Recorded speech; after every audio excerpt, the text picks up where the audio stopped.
Have you ever met someone in their 90s who still walks with calm confidence, whose eyes still sparkle with curiosity, and whose days begin not with hurry, but with quiet purpose? In Japan, that's not a miracle. It's just Tuesday. While the world chases anti-aging creams, miracle diets, and high-tech fixes, there's a small island nation quietly living longer than anyone else. Not because they're trying to, but because they've never rushed to begin with. What if the real secret to longevity isn't something to discover, but something we've all forgotten? Today, we journey into a world where peace is stronger than pressure, rituals are stronger than routines, and a single cup of tea, poured slowly, might just outlive us all. Let's explore the habits, the hearts, and the hidden rhythms of a culture that has mastered the art of living gently. 1. The silent champion: why Japan outlives the world. Japan doesn't shout its success from rooftops. It whispers it, in the rustle of bamboo, the creak of a sliding door, and the quiet presence of a 102-year-old tending her garden before dawn. On the global stage of health and longevity, Japan stands quietly undefeated. The average lifespan here? Nearly 85 years, the highest on Earth.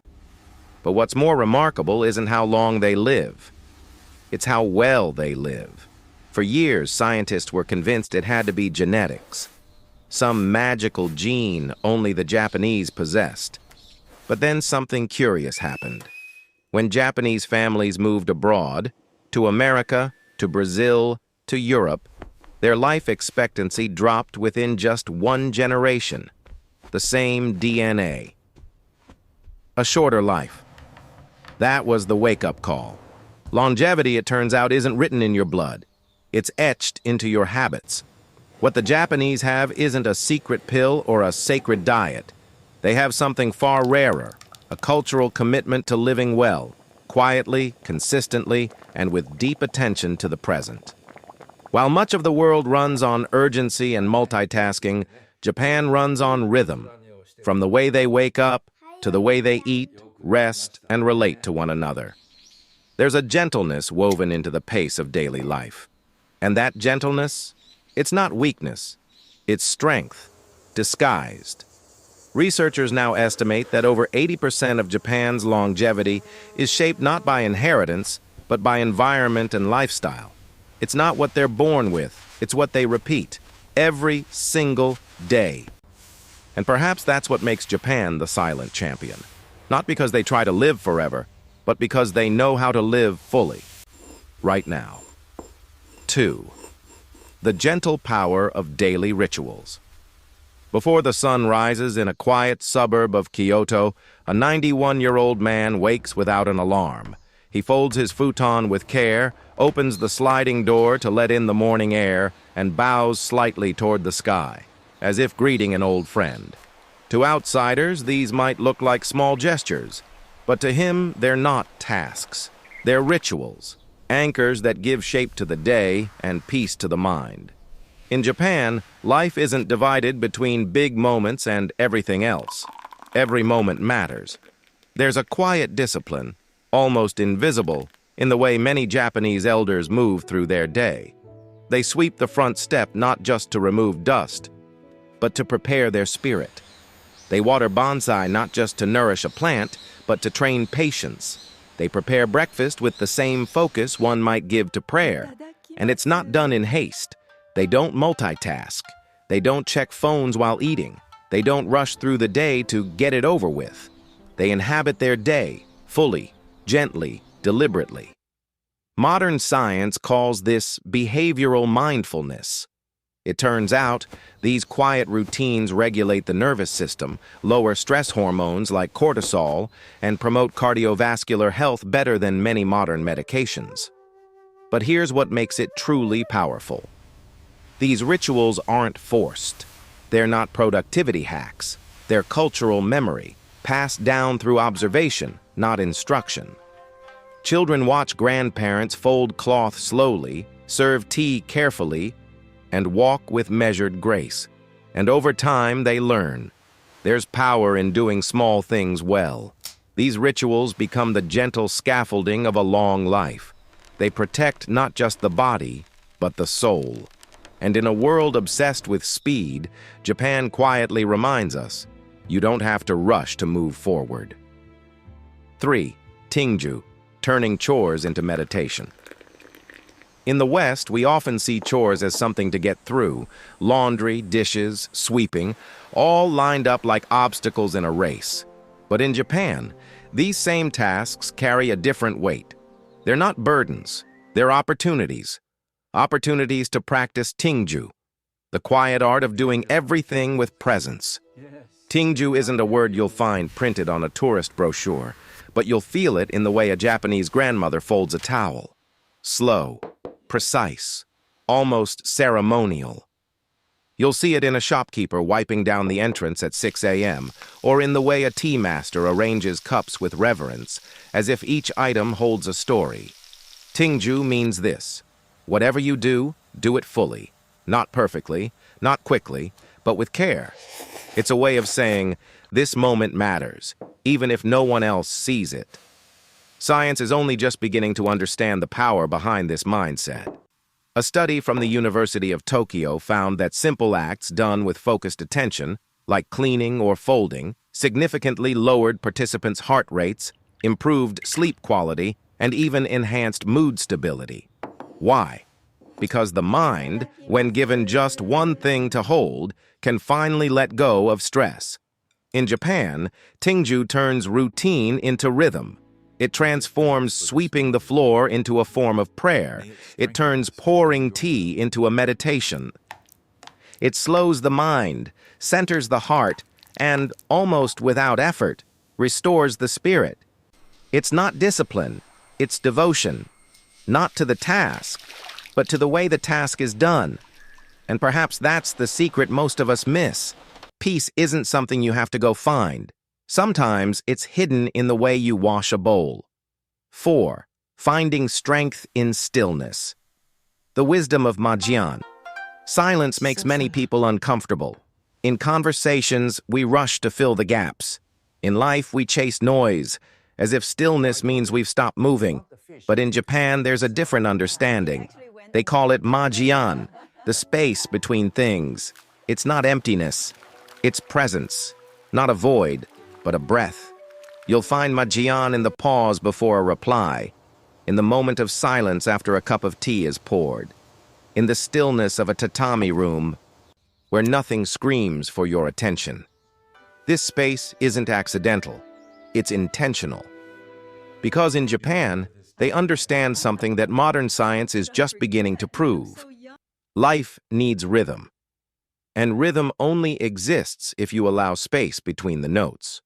Western culture teaches us to go faster, speak louder, do more. But Majan whispers, go slower. Let silence speak. Let stillness lead. Japanese elders often describe peace as something you feel between things, between thoughts, between words, between breaths. This isn't just poetic. A study published in Frontiers in Human Neuroscience found that people who practice intentional pauses throughout the day, pausing before answering, before deciding, before reacting, had significantly lower blood pressure, stronger emotional regulation, and greater cognitive resilience in old age. In Okinawa, it's common for neighbors to sit silently together on porches, watching clouds or simply listening to the wind move through trees. No one feels the need to talk, because presence is enough. And maybe that's what makes Majan so powerful. In a world full of noise, it's a doorway back to clarity. Because it turns out, the space between the moments is often where the heart gets to rest. 5. The curious elders. Shoshin, and lifelong learning. In much of the world, aging is seen as a slow surrender, a quiet fading of ability, energy, and purpose. But in Japan, many elders see it differently, not as a winding down, but as a widening out. At the heart of this view is a beautiful idea. Shoshin, the beginner's mind. It means, no matter how old you are, approach life as if you're just getting started. This is why you'll find 88-year-olds learning calligraphy, 91-year-olds attending poetry workshops, and 97-year-olds practicing the flute, not for performance but for pleasure. They don't do it to prove something. They do it to stay awake inside, to be curious, even when your hair turns silver, to be a student of life, not just in youth, but in your 80s, 90s, and beyond. Neuroscience now confirms what the elders have always known. Continuous learning, especially in later life, stimulates neuroplasticity, delays cognitive decline, and improves emotional resilience. Kyoto University recently studied over 1,200 people aged 75 and up. They found that those who regularly learned something new, a language, a recipe, even a new walking route, had significantly better memory, attention, and mood scores. But beyond the brain, Shoshin nurtures the spirit. It says, I don't know everything, and that's okay. I still have questions. I still want to discover. And perhaps that quiet hunger for learning is what keeps the soul from aging. Because when you treat each morning as a lesson and each person as a teacher, life never grows old. 6. The wisdom in the bowl. How food heals. Without a label in Japan, food is not fuel. It's not fast. It's not trendy. It's a form of quiet medicine, served in small bowls, seasoned with intention, and shared with care. At the heart of every traditional Japanese meal is a principle called woku, the harmony of flavor, color, and nourishment. You won't find giant plates overflowing with excess. Instead, there's balance. A small piece of grilled fish, fermented soybeans, a handful of sea vegetables, a bowl of rice, soft, warm, and respected. No single item shouts, no flavor overwhelms. Each dish plays its part, like instruments in a quiet orchestra. And this simplicity, it isn't poverty, it's philosophy. Every ingredient is chosen not just for taste, but for what it offers the body. Omega-3 from fish, probiotics from fermented foods, fiber and minerals from seaweed and root vegetables. This isn't a superfood fad, it's centuries of wisdom disguised as dinner. And more importantly, meals are never eaten alone in silence with a screen. They're shared. They're talked through. They're slowed down. Before eating, elders often pause, look at the meal and say, "Itadakimasu." I humbly receive. And when the final bowl is empty, "Gochisu-sama." Thank you for this nourishment, not just to the cook, but to the earth, to the day, to life. Modern nutrition science now backs it all up. Small portions, high variety, fermented foods, shared meals, they're linked to better gut health, reduced inflammation, lower rates of heart disease, and even better mental clarity. But the deepest wisdom in the Japanese diet isn't just in what they eat, it's in how they eat. With respect, with rhythm, with presence. And perhaps that's the healing we've been missing, not in counting calories, but in honoring every bite. 7. Moai and Ikigai, the invisible net of community. Some things can't be bottled into supplements or prescribed in a doctor's office. Things like friendship, belonging, purpose. In Japan, aging is rarely a solo journey. It's not something endured in isolation, but experienced together, like the changing seasons. In the southern islands of Okinawa, there's a beautiful tradition called moai, a lifelong circle of friends who support each other emotionally, practically, and financially. Some moai groups have been meeting for over 70 years. They drink tea, share vegetables, talk about aches, grandkids, or the weather. Nothing fancy, just presence, just people showing up, week after week, year after year. And science has finally caught up to what these elders have always known. Social connection reduces mortality. Deep friendships lower inflammation, protect the heart, and even rival the health benefits of quitting smoking. Then there's Ikigai, a reason to wake up in the morning. For some, it's a garden that needs watering. For others, it's a neighbor to check on, a cat to feed, a grandchild's drawing on the fridge. Ikigai doesn't have to be grand. It just has to be real. It gives meaning to repetition. It makes the small things matter. It reminds each person that their presence still counts. Even elders living alone in Japan find ways to stay connected. They wave to the postman. They buy groceries from familiar shopkeepers. They keep routines that link them to the rhythm of their town. And maybe that's the secret we've overlooked in our busy lives. That longevity doesn't come from fighting time, but from staying connected through it. Because in Japan, the soul doesn't age when it stays surrounded by love. 8. Living gently, aging bravely. Longevity has become a buzzword. It's sold in pills, tracked on apps, and measured in steps. But in Japan, it's not a goal.